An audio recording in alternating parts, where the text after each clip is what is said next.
What would you do if you discovered your husband was having an affair with the daughter you gave up 17 years ago? Before we dive into my heart-wrenching story of secret sacrifice and second chances, please hit that like button and subscribe to our channel for more incredible true stories that will change how you see family forever. Trust me, this ending will leave you speechless. I discovered my husband is having an affair with the daughter I gave away 17 years ago. The call came at 2:47 a.m. on a Tuesday that would split my life into before and after. Mrs. Hayes, this is Seattle General Hospital. Your husband Marcus Chen has been in an accident.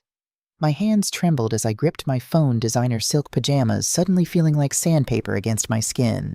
Through my floor-to-ceiling windows in our Belltown penthouse, the Space Needle stood sentinel against the dark Seattle sky, its lights blinking with mechanical indifference to human crisis. Is he? The words caught in my throat like fabric on a broken sewing machine. He's stable, but you should come in. There are some complications we need to discuss. 30 minutes later, I sat in the sterile hospital waiting room, my hastily thrown-on cashmere coat draped over jeans and a vintage band t-shirt. At 34, I was Seattle's most sought-after fashion designer, my Victoria Hayes atelier dressing everyone from tech CEOs' wives to Hollywood stars visiting the Pacific Northwest. But tonight I felt like the scared 17-year-old girl I'd once been, waiting in a different hospital for different devastating news. Dr. Patterson, a woman in her 50s with kind eyes behind wire-rimmed glasses, approached with Marcus's personal effects in a clear plastic bag. Mrs. Hayes, your husband suffered a concussion and some lacerations, but he'll make a full recovery. However, she hesitated, glancing at the bag in her hands. His phone was damaged in the accident, but it kept receiving messages. The screen was cracked, but still readable. I thought you should know that someone named Aria has been texting constantly asking if Daddy is okay. My world tilted. Marcus had always been adamant about not having children. It was one of the reasons our marriage had worked, despite my own complicated feelings about motherhood. The vicious cycle of my thoughts was interrupted by Dr. Patterson's gentle voice.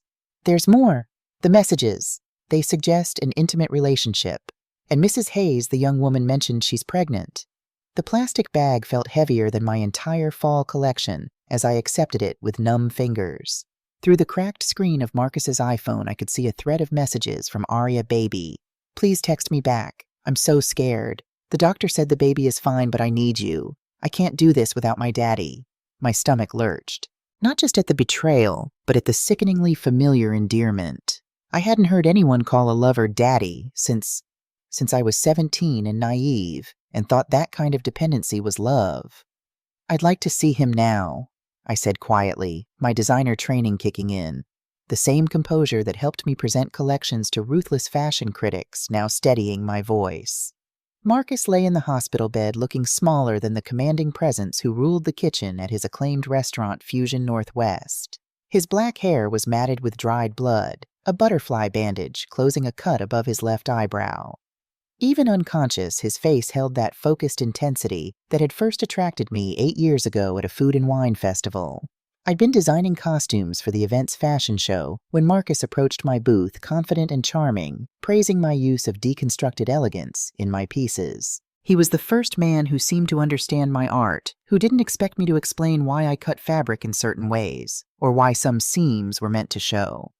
Now looking at his still form, I wondered how long he'd been living a double life. How many late nights at the restaurant were actually spent with Aria?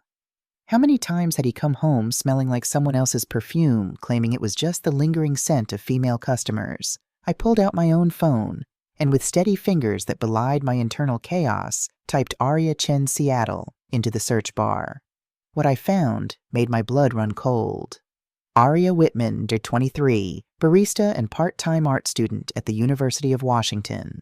The photos showed a young woman with my dark hair and delicate bone structure, but with Marcus's confident smile and easy way of inhabiting space.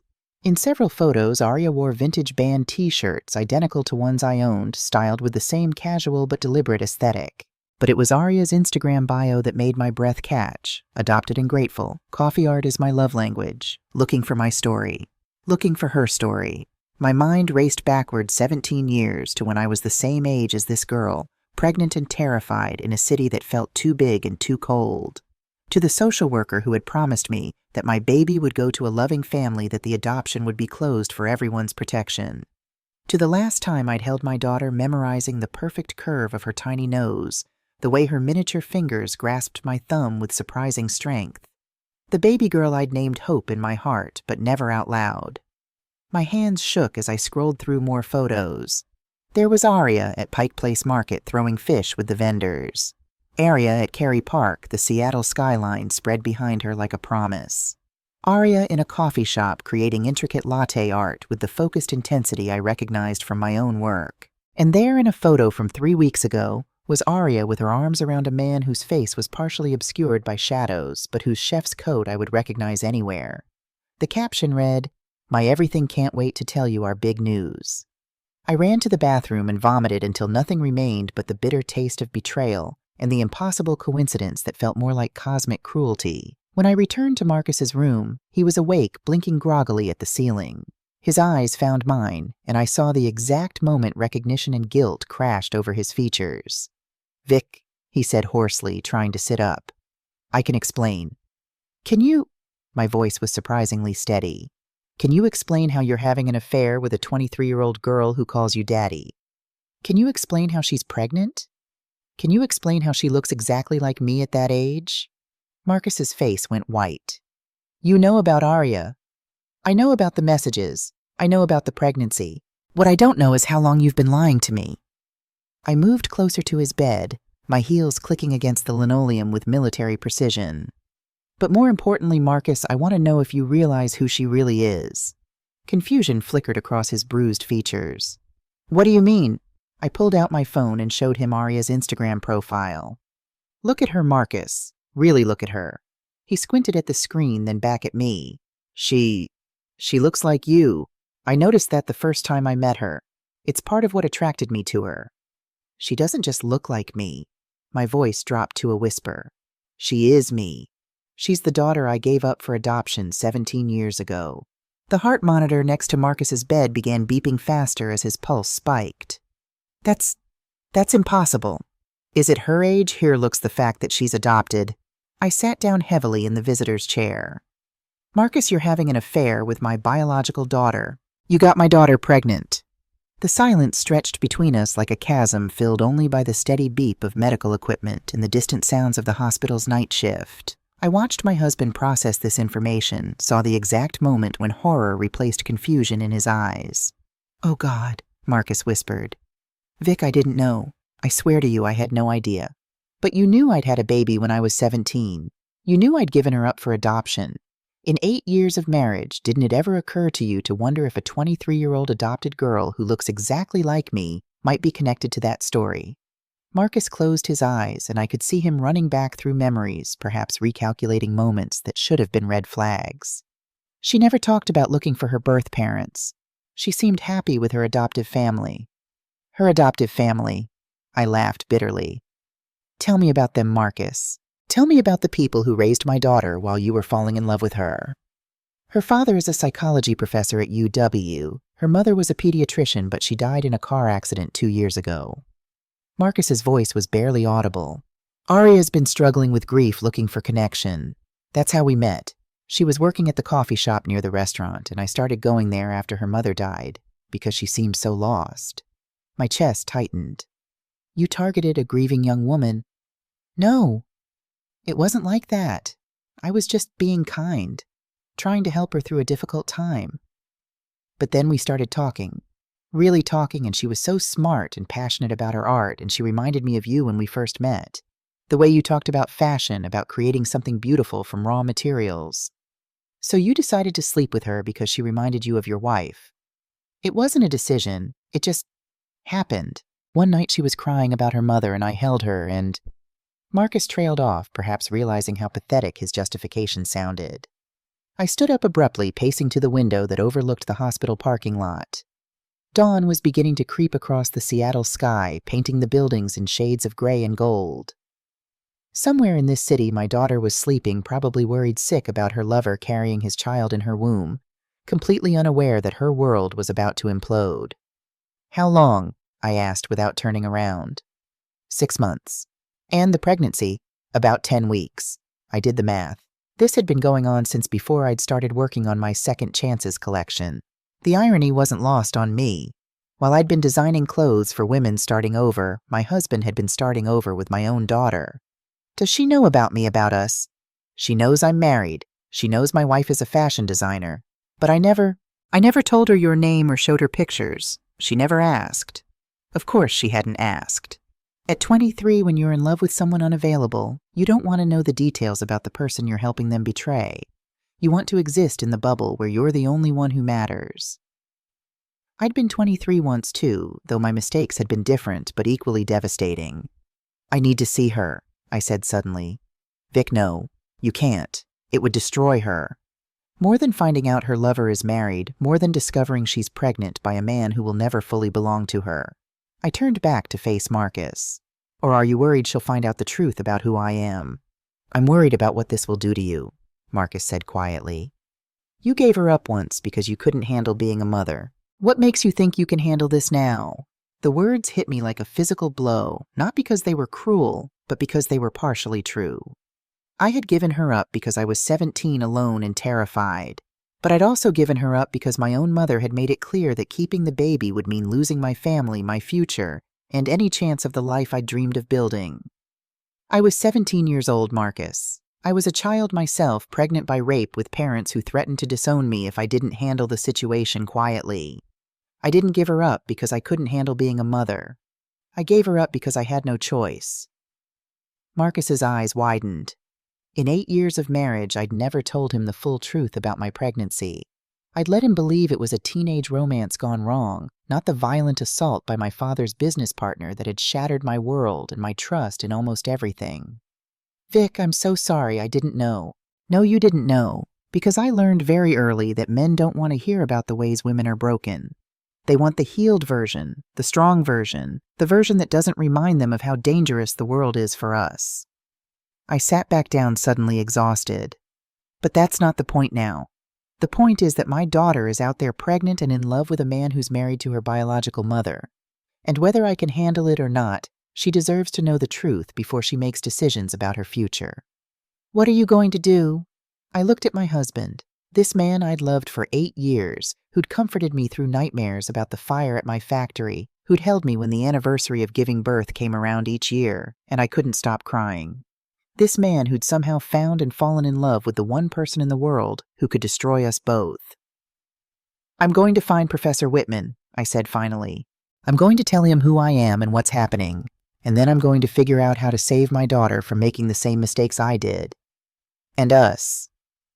What about our marriage? I stood up and gathered my coat, not looking at him. I don't know, Marcus. I honestly don't know if there's an us to save anymore. As I walked toward the door, Marcus called after me. Vic, please, don't destroy her life because you're angry at me. I stopped but didn't turn around. I'm not going to destroy her life, Marcus. I'm going to try to save it, just like I should have tried to save mine 17 years ago. The morning air hit my face as I stepped out of the hospital crisp, with the promise of rain that perpetually hung over Seattle. I had work to do, research to conduct, a plan to formulate, and somehow a way to approach the daughter I'd given away without shattering the fragile world she'd built around my husband's lies. But first I had to go home to our empty penthouse and figure out how to tell the man I'd married that he'd been sleeping with our daughter. No, not our daughter. My daughter. The child I'd carried and delivered and held for exactly 47 minutes before signing papers that promised she'd have a better life than I could give her. The child who was now pregnant with what would technically be my step-grandchild. The cosmic joke was so absurd it would have been funny if it weren't destroying everything I thought I knew about my life. I drove through the winding streets of Seattle as the city woke up around me, past coffee shops where Aria might be working, past the University of Washington where she studied art, past the restaurant where Marcus had built his reputation while simultaneously tearing apart mine. At a red light, I caught my reflection in the rearview mirror.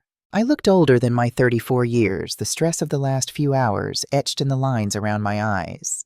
But I also looked determined in a way I hadn't felt since I was 17, and terrified making the hardest decision of my life. This time I wouldn't let fear make my choices for me. This time I would fight for my daughter even if it meant losing everything else. The light turned green, and I drove toward home, toward the beginning of the most complicated redemption story of my life.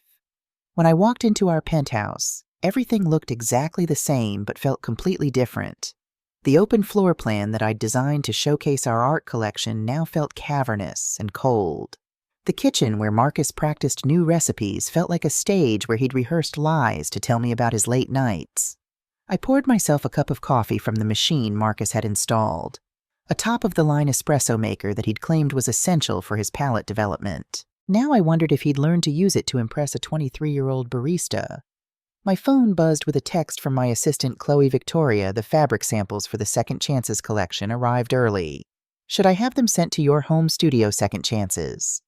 The collection I'd been designing for women starting over after divorce, after loss, after the kind of life-altering events that forced you to rebuild from scratch. The irony was so sharp, it cut. I texted back, "Yes, send them over. I have a feeling I'm going to need inspiration for starting over." While I waited for the samples, I sat in my home studio surrounded by sketches and mood boards for designs I'd created while my marriage was secretly imploding. Dresses for women who'd lost everything and needed armor for their new lives. Blazers that conveyed strength and vulnerability in equal measure. Pieces that told the story of women who'd survived the unsurvivable. I'd been designing for my future self without even knowing it. My laptop sat open on my drafting table, and almost without conscious thought, I began typing Professor David Whitman, University of Washington Psychology, into the search engine. What I found made my breath catch all over again.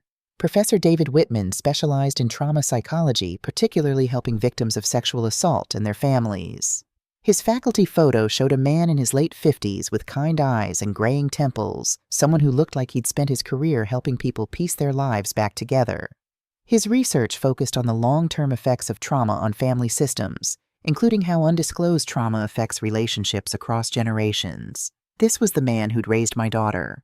This was the person who'd shaped her understanding of love, trust, and healing. I scrolled through his publications, finding article after article about helping survivors reclaim their stories, about the importance of truth-telling in the healing process, about how secrets passed down through families could poison relationships for generations.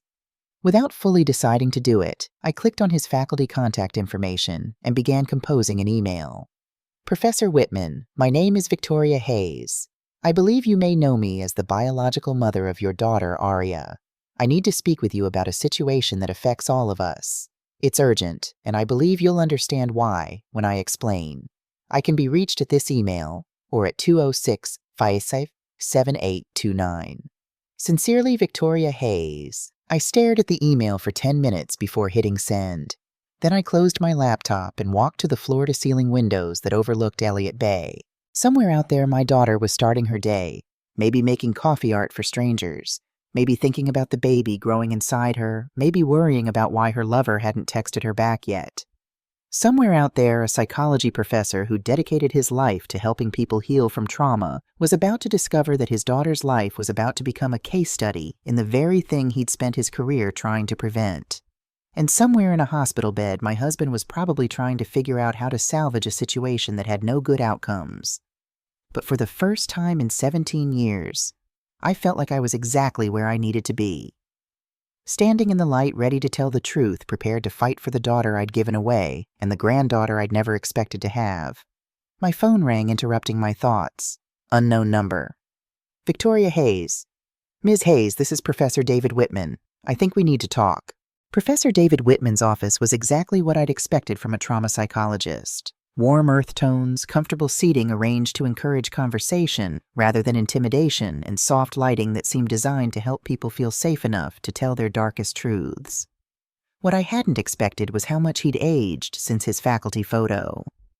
The man who greeted me at his office door looked like he'd lived through several lifetimes of other people's pain, his kind eyes now shadowed with a grief that seemed to permeate everything about him. Ms. Hayes, he said, extending his hand. Thank you for coming. Please sit wherever you're comfortable. I chose the armchair furthest from his desk, needing the psychological distance. Thank you for agreeing to see me so quickly.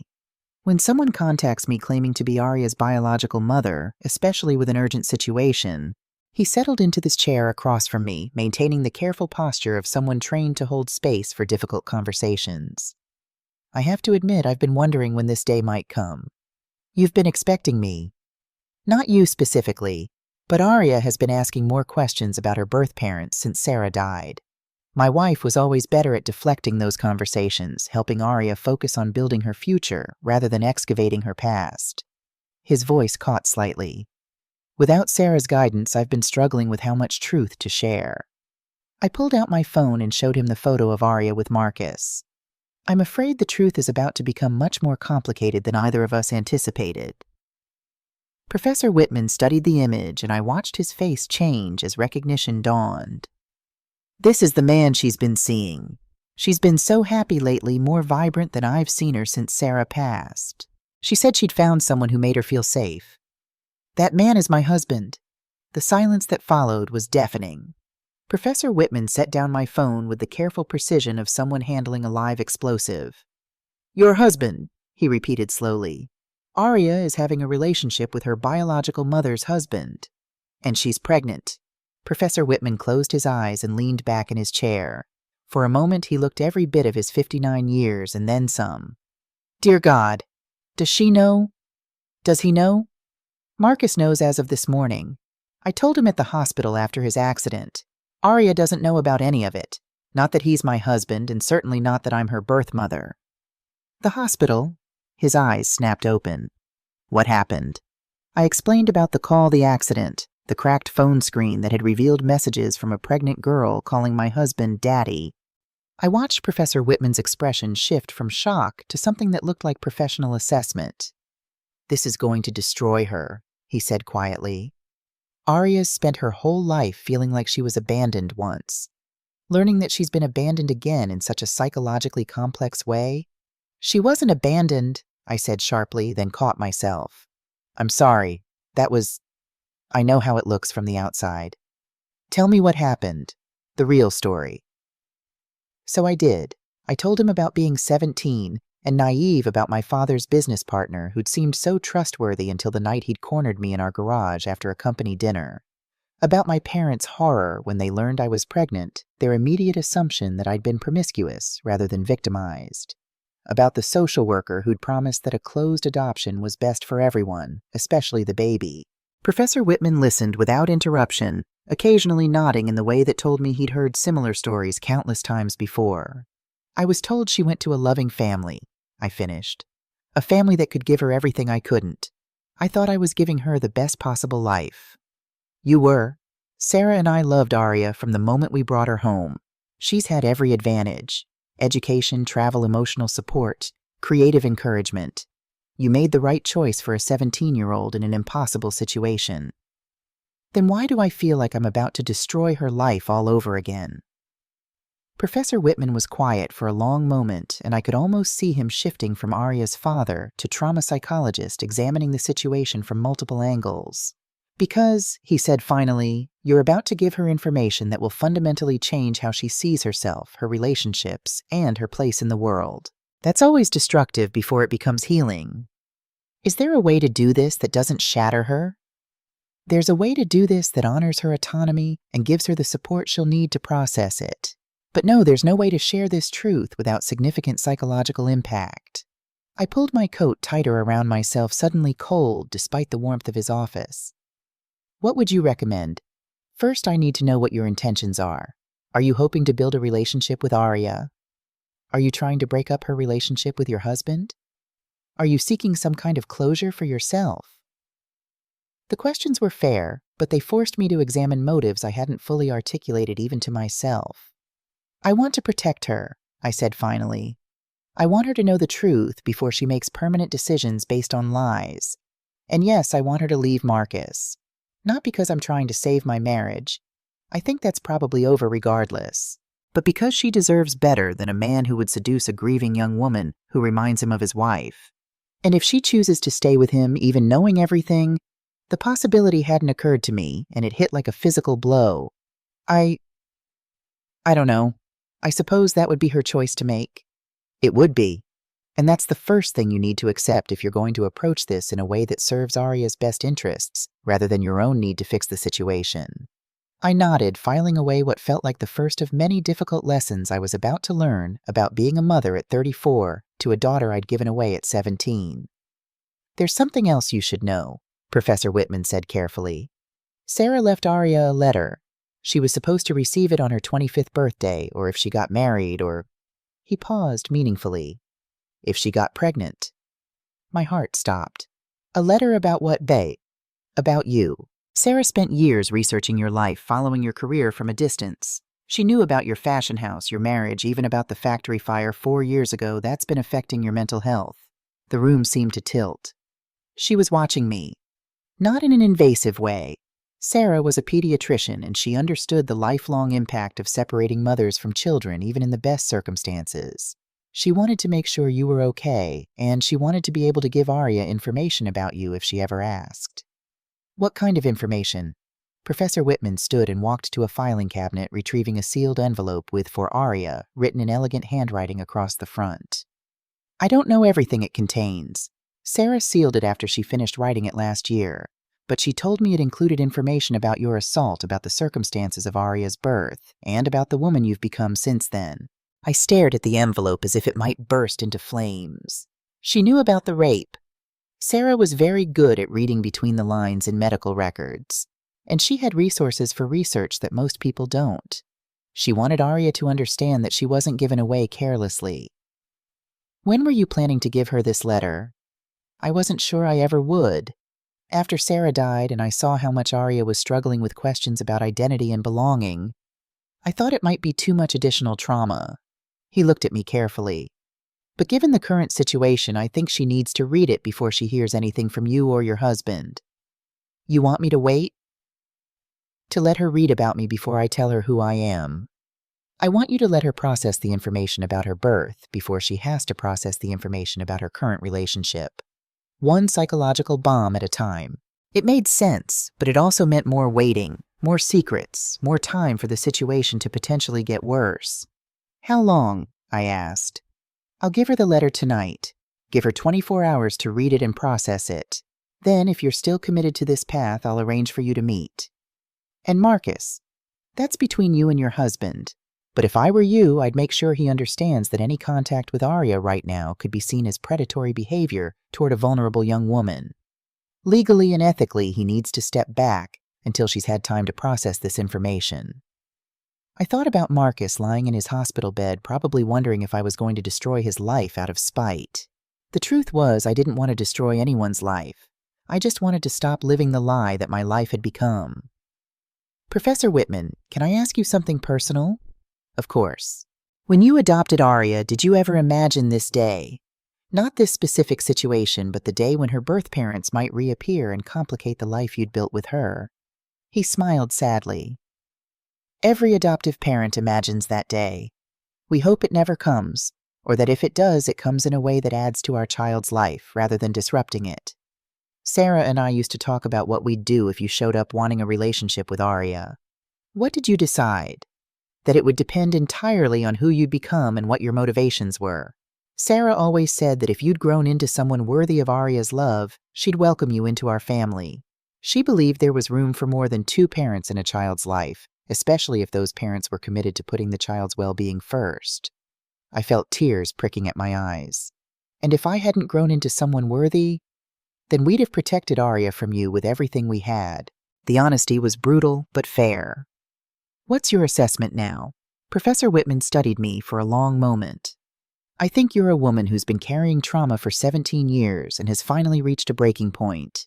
I think you genuinely want to protect Arya, but I also think you're hoping to heal something in yourself through this process. That doesn't make you unworthy, but it does make you human, and humans make mistakes when they're in pain. So you don't trust me. I don't trust the situation, but I do think you deserve the chance to try to do right by your daughter, even if it's 17 years later than it should have been. I stood up, suddenly needing to move. What happens if she hates me? What happens if learning the truth makes everything worse for her? Then you'll live with that consequence the same way you've been living with the consequence of giving her up. The difference is that this time she'll have all the information she needs to make her own choices. I walked to his office window, which offered a view of the campus quad where students were hurrying between classes, backpacks slung over shoulders, futures spread out before them like blank canvases. Somewhere among them might be my daughter carrying my grandchild, completely unaware that her world was about to change forever. Professor Whitman, I need to ask you something, and I need you to be completely honest with me. All right? Do you think I'm a selfish person for wanting to be part of her life now, after 17 years of staying away? The question hung in the air between us, and I could feel him considering his answer carefully. I think, he said finally, that you're a person who made an impossible choice at 17 and has been living with the consequences ever since. I think you're discovering that those consequences have followed you in ways you never expected, and now you're trying to make a choice that serves your daughter rather than just protecting yourself from pain. That's not really an answer. No, it's not, because I don't think the question of selfishness is the right one. The right question is, are you prepared to put Arya's needs ahead of your own, even if that means walking away again if it's what's best for her? I turned back to face him. Yes, I think I am. Then we'll find out together. As I prepared to leave his office, Professor Whitman handed me a business card with his personal cell phone number written on the back. Call me tomorrow evening. By then, Arya will have read Sarah's letter and will know better what we're dealing with. And if she doesn't want to meet me, then you'll respect that decision. And if she does want to meet you, you'll be prepared for the fact that this is only the beginning of a very complicated process. I took the card and slipped it into my purse. Professor Whitman, thank you. For raising her, for loving her, for being willing to trust me enough to try this. Thank you for giving us the chance to be her parents. And Victoria, whatever happens next, know that Arya is an extraordinary young woman. You should be proud of the choice you made 17 years ago, even if you're questioning it now. As I walked across the campus where my daughter studied, I tried to imagine what she was doing at that moment. Was she in an art class creating something beautiful with the same focused intensity I brought to designing clothes? Was she at work making intricate patterns in strangers' coffee while worrying about the man she loved who hadn't returned her texts? Or was she at home feeling the first flutter of movement from the baby she was carrying, dreaming about the future she was building with a man who had no idea he was repeating one of the most fundamental betrayals possible? My phone buzzed with a text from Marcus Victoria.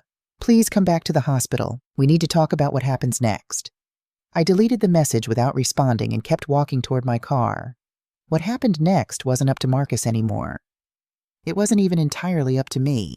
It was up to a 23-year-old woman named Arya, who was about to learn that her entire understanding of her own story had been wrong, and that the future she'd been planning was built on a foundation of lies so complex that untangling them might destroy everything she thought she knew about love, family, and who she was supposed to become. I drove home through the Seattle streets as afternoon faded into evening, past coffee shops and restaurants and art galleries, past all the places where my daughter might be living her life completely unaware that tomorrow would be the day everything changed. When I got home, I sat in my studio surrounded by sketches for my Second Chances collection and began designing a dress for the most important meeting of my life, the day I would finally face the daughter I'd given away and ask for the chance to be part of her story again. The irony wasn't lost on me that I was designing for my own second chance while potentially destroying my daughter's first one. But sometimes I was learning love requires you to break things before you can build them back stronger. Sometimes the only way to save someone is to tell them the truth, even when the truth feels like the cruelest gift you could possibly give. 24 hours had never felt so long. I spent the night redesigning the same dress 12 different ways, each sketch a meditation on transformation and rebirth. By morning, my studio floor was littered with crumpled paper, discarded visions of the woman I wanted to be when I met my daughter. At exactly 6 p.m., I called Professor Whitman. She read it, he said without preamble. All of it, twice. How is she? Angry, confused, and asking to meet you. My heart hammered against my ribs. When at tomorrow morning, 10 a.m., there's a coffee shop called Grind Coffee on Capitol Hill. Neutral territory, public, but not too crowded. She chose it. Professor Whitman, what did the letter say about me? That you were 17, assaulted and forced to choose between keeping her and losing everything. That you've built a beautiful life despite tremendous trauma. That Sarah always hoped someday you might find each other again. He paused. And that she's proud to be your daughter, even though you've never met. I was crying before I realized tears had started. She wrote that Sarah believed that healing happens when people know they're connected to something larger than their own pain. Arya needed to understand that giving her up was an act of love, not abandonment. And Marcus, does she know about Marcus? Not yet. I thought it best to let her process one revelation at a time. You can tell her tomorrow, or I can be there to help facilitate that conversation. Will you be there? If you want me to be. Arya asked me to come for moral support. Yes, please, I don't think I can do this alone. After hanging up, I sat in the quiet of my penthouse and realized I had no idea how to be a mother to a 23-year-old. I'd missed bedtime stories and first days of school, scraped knees and broken hearts, graduations and dating drama. I was about to meet a fully formed human being who shared my DNA but was essentially a stranger who was pregnant with my husband's child. My phone rang. Marcus. Victoria, please don't hang up. What do you want, Marcus? To apologize, to explain, to figure out how we fix this. I walked to the windows overlooking Elliott Bay, watching ferries cut across the dark water like moving lights in the distance. I don't think this is fixable. Everything is fixable if we're willing to work for it. Is it how do we fix the fact that you're in love with my daughter? How do we fix the fact that she's carrying your child? How do we fix 17 years of me missing her life while you were busy inserting yourself into it? I'm not in love with her, Marcus said quietly. Then why did you sleep with her? Why did you get her pregnant? Why did you let her call you daddy like she was your goddamn child? The silence stretched between us, filled with all the things we'd never said to each other in 8 years of marriage. I was lonely, Marcus finally admitted. You've been pulling away from me ever since the factory fire. You won't talk about having children. You won't go to therapy. You spend all your time designing clothes for other people's new beginnings while refusing to work on our own relationship. She was the part of you that I fell in love with. The part that still believed in possibility. So you decided to fuck my daughter instead of talking to your wife. I didn't know she was your daughter. But you knew she was 23. You knew she was grieving and vulnerable. You knew she reminded you of me. I was shouting now, pacing across the living room like a caged animal. What kind of man targets a girl young enough to be his daughter because she reminds him of his wife? The kind of man who's watched his wife disappear into her own trauma and doesn't know how to reach her anymore. The accusation hit like a slap. Because it was true. I had been disappearing, into work, into guilt about the factory fire, into the anniversary depression that hit me every March when I remembered giving birth to a daughter I'd never held for longer than 47 minutes. So this is my fault. No, God no. Victoria, this is entirely my fault. But I want you to understand why it happened so we can figure out how to move forward. There is no moving forward, Marcus. Not for us. What about Arya? What about the baby? I stopped pacing. What about them? She's going to need support. Financial, emotional, practical. She's going to need family. She has family. Professor Whitman has been her father for 23 years. And now she's going to have a child. Our grandchild, technically. The word hit me like a physical blow. Grandchild.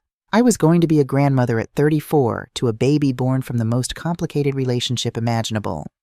Marcus, I'm meeting her tomorrow morning. I'm going to tell her who I am, and then I'm going to tell her who you are. After that, any decisions about the future are hers to make. Can I see her before you tell her? Can I explain? No. The word came out harder than I intended. You don't get to manipulate her anymore. You don't get to shape the narrative or control how she processes this information. I love her, Victoria. I know how that sounds, but I do. Then prove it. By staying away from her until she decides what she wants. I hung up before he could respond. The next morning I stood in front of my closet for an hour trying to choose an outfit for meeting my daughter. Everything felt wrong. Too formal, too casual, too desperate, too aloof. Finally I settled on dark jeans, a cream cashmere sweater, and the necklace my grandmother had given me. Simple, elegant, authentic. I looked like a woman who had her life together, which felt like the most important lie I'd ever told. Grind coffee was exactly what I'd expected from a Capitol Hill coffee shop. Exposed brick walls, mismatched furniture, the smell of freshly ground beans mixing with the Seattle morning drizzle. I arrived 15 minutes early and chose a table in the back corner where we could talk privately. At exactly 10 a.m., the door opened and my daughter walked in. Seeing Arya in person was like looking at a photograph of myself at 23, if that photograph had been touched up to show the woman I might have become if trauma hadn't carved lines around my eyes and taught me to hold my shoulders like armor. She was beautiful in the unconscious way of young women who hadn't yet learned to doubt their own worth. Her dark hair fell in waves around her shoulders, and she moved with the fluid confidence of someone who belonged in the world. She wore vintage jeans and a forest green sweater that brought out the gold flecks in her eyes. My eyes, I realized with a start. Professor Whitman followed behind her, his hand resting protectively on her shoulder. When their eyes found mine across the coffee shop, Arya's step faltered for just a moment before she continued walking toward my table. "Victoria," Professor Whitman said as they approached. "This is Arya." "Hi," Arya said quietly, sliding into the chair across from me. Her voice was lower than I'd expected, with a slight rasp that reminded me of my own voice before coffee in the morning. "Hi," I managed, suddenly understanding why people said meeting your child as an adult was like meeting a stranger who felt familiar. "Thank you for agreeing to see me." "I wasn't sure I would." Arya wrapped her hands around the coffee cup Professor Whitman brought her, using it as a shield between us. "But after reading Sarah's letter, I had questions." "I imagine you do." We sat in silence for a moment, taking each other in. I cataloged the ways she looked like me, the shape of her hands, the way she tilted her head when thinking. But I also saw the ways she was entirely herself, confident where I was cautious, open where I had learned to be guarded. "The letter said you were assaulted," Arya said finally. "That's why you gave me up." "Partly. The assault made me pregnant, but I gave you up because I was 17 and alone and convinced that keeping you would ruin both our lives. Do you still think that—" The question was direct in a way that reminded me of myself at her age before I learned to soften the edges of difficult conversations. I think I made the best decision I could with the information I had at the time. Whether it was the right decision, I gestured between us. "I guess we're about to find out." Arya studied my face with the intensity of an artist examining a subject. "You're smaller than I imagined." "What did you imagine?" "Someone who gave away their baby would be harder, maybe, more selfish." "You look sad." "I am sad. I've been sad about you for 17 years. But you never tried to find me. I was told that was what was best for you, that opening the adoption would disrupt the life you were building with your family. Would you have if the adoption had been open?" I considered lying, giving her the answer that would hurt less. But I'd spent 17 years living with the consequences of people making decisions for me based on what they thought I could handle. "I don't know," I said honestly. "I was so broken when I gave you up. It took me years to even function normally again. By the time I was healthy enough to be a good mother, you already had good parents. I convinced myself that loving you meant staying away. And now I'm wondering if I was protecting you or protecting myself." Arya nodded slowly, and I could see her processing this information the way Professor Whitman had probably taught her to approach difficult truths, with careful consideration rather than immediate judgment. "Can I ask you about him?" she said quietly. My stomach dropped. "Who?" "The man who hurt you. My biological father." I'd dreaded this question for 17 years. But sitting across from my daughter, I realized she deserved the truth about where she came from, even if it was ugly. "His name was Richard Moss. He was my father's business partner. I'd known him my whole life. He came to barbecues, brought Christmas presents, was like an uncle to me." I wrapped my own hands around my coffee cup, needing something to hold on to. "The night it happened, he'd been drinking at a company dinner. He cornered me in our garage when I was bringing in my overnight bag from a school trip." "Did you report it?" "I tried to tell my parents. They didn't believe me. Richard was a family friend, a respected businessman. I was 17 and had been drinking at the party too. Not much, just a beer, but enough that they decided I was confused about what had happened." Arya's expression darkened. "They blamed you." "They blamed me for being at the party, for drinking, for putting myself in a bad situation. When I found out I was pregnant 6 weeks later, they were more concerned about the family's reputation than about getting me help." "Jesus. I'm sorry. I know this isn't easy to hear." "No, I'm glad you told me. I've always wondered if there was some romantic story about young love or star-crossed circumstances." Arya's voice was bitter. "Knowing the truth is better than wondering." We sat quietly for a moment, letting the weight of this information settle between us. "Can I ask you something?" I said. "Of course." "What was your childhood like? Were you happy?" For the first time since she'd sat down, Arya's expression softened completely.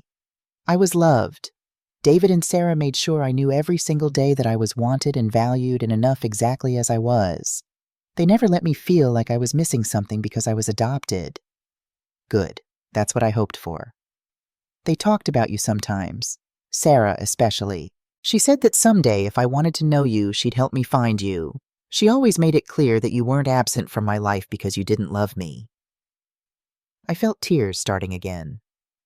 She sounds like an amazing woman. She was. When she died, Arya's voice broke slightly. That's when I started really wondering about you, about whether I had other family somewhere, about genetic medical history for when I had children someday. Is that why you're looking for me now? Because you're pregnant? Arya's head snapped up, her eyes wide with shock. How did you know about the pregnancy? This was it, the moment when I had to tell her that the most intimate relationship in her life was built on a foundation of lies so complex they threatened to destroy everything she thought she knew about love and family. Arya, I said gently, there's something else I need to tell you. Something about the man you're involved with. Professor Whitman leaned forward slightly, ready to intervene if needed. What about him? Arya's voice was cautious now, like she could sense danger approaching. His name is Marcus Chen. He's a chef. He owns a restaurant called Fusion Northwest, and he's 36 years old. How do you know that? I took a deep breath, knowing that the next words would change everything. Because Marcus is my husband. The man you're in love with, the father of your baby, is married to your biological mother. The color drained from Arya's face so quickly I thought she might faint. She stared at me for what felt like an eternity, her mouth opening and closing without sound. That's not possible, she whispered finally. I'm afraid it is. I found out 3 days ago when Marcus was in a car accident and his phone was damaged. The hospital staff saw your messages asking if Daddy was okay. You're lying. Arya's voice was getting louder, attracting attention from other coffee shop patrons. Marcus would have told me. He would have known. You can't be... She stood up abruptly, knocking over her coffee cup. Professor Whitman quickly moved to clean up the spill while I reached across the table toward her. Arya, please sit down. Let me explain. Don't touch me. She jerked away from my outstretched hand. Don't you dare touch me. Honey, Professor Whitman said gently, let's take a breath. This is a lot of information to process. A lot of information? Arya laughed hysterically. My birth mother shows up out of nowhere to tell me that my boyfriend is her husband, that I'm pregnant with my biological mother's step-grandchild. This isn't a lot of information. This is insane. People were staring now, and I could see the barista reaching for the phone, probably to call security. You're right, I said quietly. This is insane, but it's also true, and I thought you deserved to know before you made any permanent decisions about your future. What kind of decisions? About the baby, about Marcus, about whether you want to build a life with a man who's been lying to you about the most fundamental aspect of his identity. Arya sank back into her chair, her hands instinctively moving to her still flat stomach. He doesn't know, does he, about you being my mother? Not until I told him yesterday. I don't think he would have pursued you if he'd known. But he knew you'd had a baby. He knew you'd given her up for adoption. He knew I was adopted and 23 years old. Arya's voice was getting sharper as the implications sank in. What kind of man doesn't make that connection? The kind of man who doesn't want to make that connection because it would complicate what he wants. Which is what does he want from me? I looked at Professor Whitman, unsure how much truth Arya could handle in one conversation. Tell me, Arya said fiercely. I'm not a child. Tell me what he wants. I think he wants to be young again. I think he wants to recapture the version of me that he fell in love with 8 years ago before trauma and disappointment made me harder to love. So I'm just... What a younger version of you. I think you're everything he wished I still was. Arya buried her face in her hands. Oh God, I told him I loved him. I let him... We made a baby together. I was planning to ask him to leave you. Arya, does he love me at all? Or am I just some pathetic substitute for his wife? The pain in her voice was unbearable. I wanted to comfort her, but I didn't know how to mother a grown woman who was living through the kind of betrayal that reshapes your understanding of reality. I think he loves the idea of you, I said carefully. I think he loves how you make him feel about himself, but I don't think he's capable of loving you as your own person separate from me. Because I look like you. Because you are the version of me that he wishes I still was. Arya looked up at me, her eyes red with unshed tears. What am I supposed to do now I'm pregnant with his baby? I thought we were building a life together. What do you want to do? I want to rewind 3 days and never meet either of you. Professor Whitman spoke up gently. Aria, you don't have to make any decisions right now. You can take time to process this information. How much time? I'm 10 weeks pregnant. Every day I wait is another day this baby grows inside me. Another day I get more attached to a future that apparently never existed. The baby exists, I said quietly. Whatever decisions you make about Marcus or about me, you're still going to be a mother. That's real. A mother at 23 with no partner and no idea who I am anymore. A mother with a family that loves you and resources to help you figure out what comes next. Aria studied my face again. Are you including yourself in that family? The question hung between us like a bridge I wasn't sure I was worthy of crossing. I'd like to be, I said finally. If you want me to be. If you think there's room for me in your life. I don't know what I want. A week ago I thought I knew exactly what my life was going to look like. Now I don't even know who I am. You're Aria Whitman, Professor Whitman said firmly. You're an artist and a coffee aficionado and a young woman who survived losing her mother and learning difficult truths about her origins. You're brave and talented and stronger than you realize. You're also my daughter, I added quietly. And I know that might not mean anything to you right now, but it means everything to me. Aria looked back and forth between us. The man who had raised her and the woman who had given birth to her. I could see her trying to figure out how to hold space for both relationships, how to honor the past while building something new. I need to see him, she said suddenly. I need to talk to Marcus. Aria, I don't think that's a good idea right now, Professor Whitman said. You're in shock. You're processing traumatic information. I need to hear him tell me who he is. I need to look him in the eye and ask him if he loves me or if he loves the idea of me. He's in the hospital, I said. He was discharged yesterday, but he's still recovering from the accident. Good, then he can't run away when I confront him. I pulled out my phone and showed her Marcus's contact information. This is his number, but Aria, please think about what you want to say before you call him. Once you have that conversation, you can't unknow what you learn. Aria took my phone and stared at the number for a long moment. Will you come with me? To see Marcus. I need someone there who knows the truth. I need someone who can call him on his lies.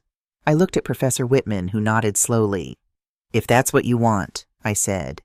It's what I need. Aria called Marcus from the coffee shop, putting the phone on speaker so we could all hear. Aria, Marcus's voice was thick with relief.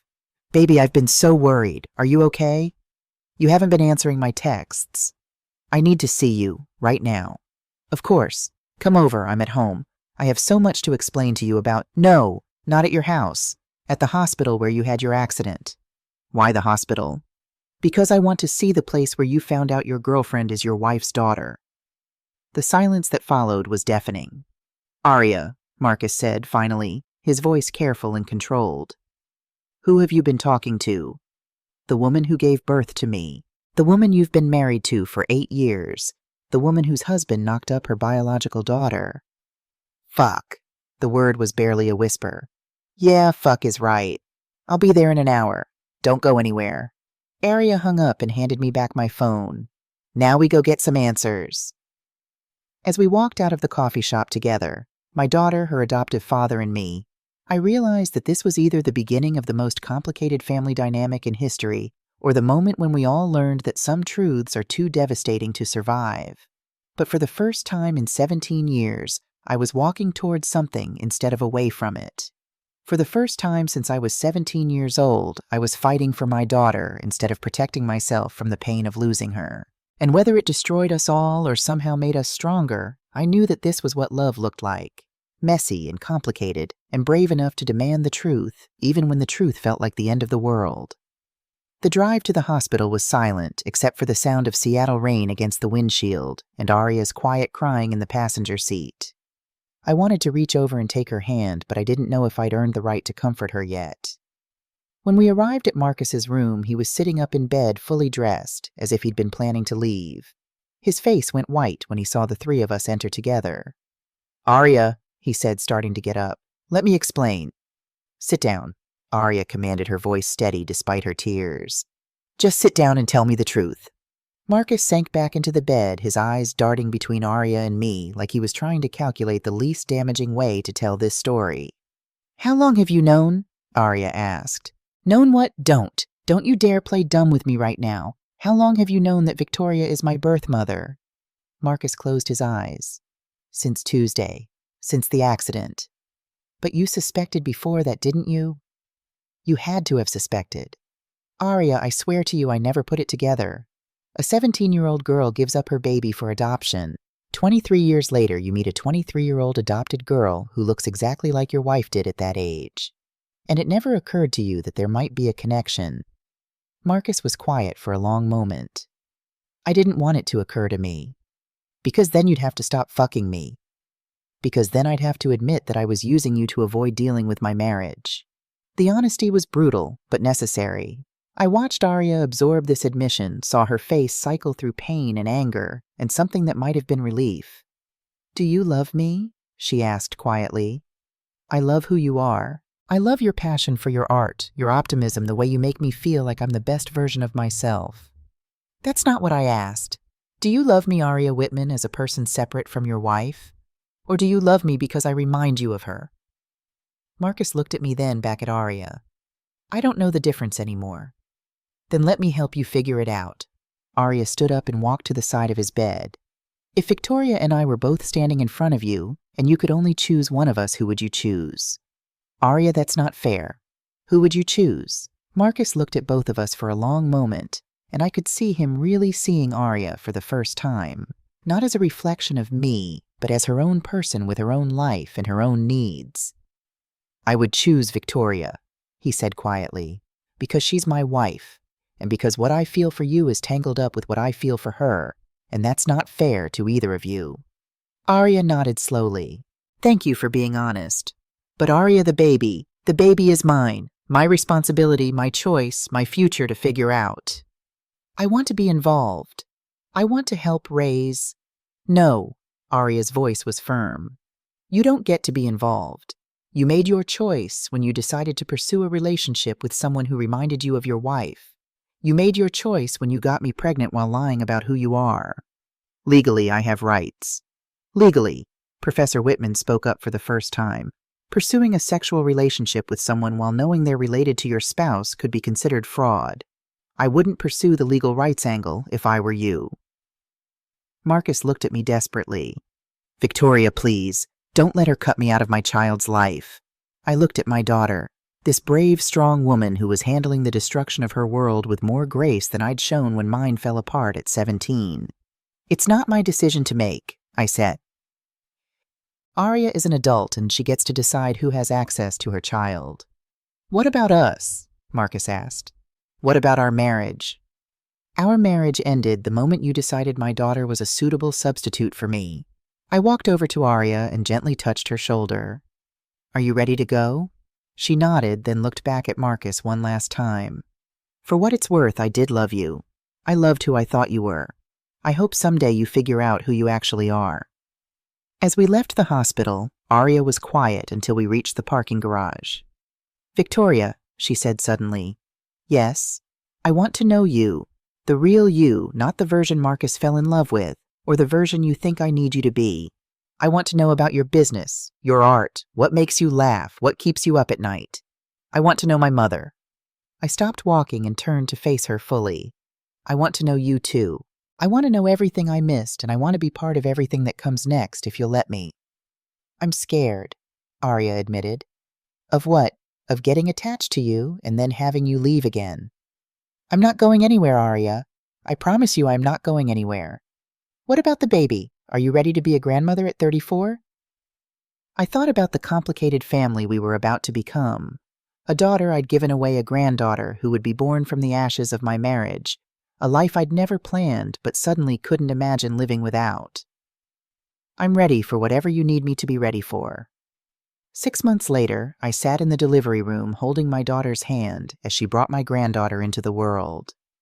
Professor Whitman was on her other side, and the three of us cried as tiny Luna took her first breath. She's perfect, Arya whispered, cradling the baby against her chest. She's going to have an interesting family story to tell someday, I said. The best stories are always complicated, Professor Whitman added. As I looked at my daughter holding my granddaughter, I realized that sometimes the most beautiful things grow from the most broken foundations. Sometimes love requires you to destroy everything you thought you knew about family and build something entirely new from the pieces. Aria had chosen to keep the baby and had moved into the apartment above my studio where she could pursue her art while I helped with childcare. We were learning how to be mother and daughter at 34 and 24, figuring out how to love each other despite 17 years of separation and the most complicated origin story imaginable. Marcus had signed away his parental rights and moved to Portland, where he was starting over with a new restaurant and presumably learning how to love someone who wasn't a reflection of his ex-wife. Professor Whitman had become the grandfather Luna would never have otherwise had, and the four of us were creating something that looked nothing like a traditional family, but felt more real than anything I'd ever been part of. "What are you thinking about?" Aria asked as she nursed Luna. "I'm thinking about second chances," I said. "About how sometimes you have to lose everything to find out what you really need." "What do you really need?" I looked at my daughter and my granddaughter at this impossible family we'd built from secrets and lies and the courage to tell the truth. "This," I said, "just this." And for the first time in 17 years, that felt like enough. That's the end of our story.